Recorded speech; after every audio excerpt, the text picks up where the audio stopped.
Faridpur engineering college ইনস্টিটিউটের প্রথম বর্ষে 2 শিক্ষার্থী পদ্মা নদীতে গোসল করতে নেমে পানিতে ডুবে নিহত হয়েছেন। ফরিদপুর জেলা প্রতিনিধি নিরঞ্জন মিত্র নিরু আইটিভি বাংলাকে জানিয়েছেন, নিহতরা হলেন গাজীপুরের শওকত হোসেনের ছেলে রেয়াজের রাব্বি তামিম, নোয়াখালী মোজাম্মেল হক সাম্যের ছেলে আব্দুল আল মারুফ।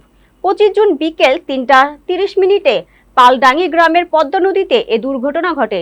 ফরিদপুর ফায়ার সার্ভিসের জ্যেষ্ঠ স্টেশন কর্মকর্তা মোহাম্মদ নজরুল ইসলাম জানান, তামিম ও মারুফ ফরিদপুর ইঞ্জিনিয়ারিং কলেজ ইনস্টিটিউটের এপি ছাত্রাবাসে থাকতেন। দুপুরে কয়েকজন বন্ধুর সাথে তারা পদ্মা নদীতে গোসল করতে নামেন। গোসলে এক পর্যায়ে তারা নদীর স্রোতে তলিয়ে যান। খবর পেয়ে পদ্মা নদী থেকে তাদের লাশ উদ্ধার করা হয়।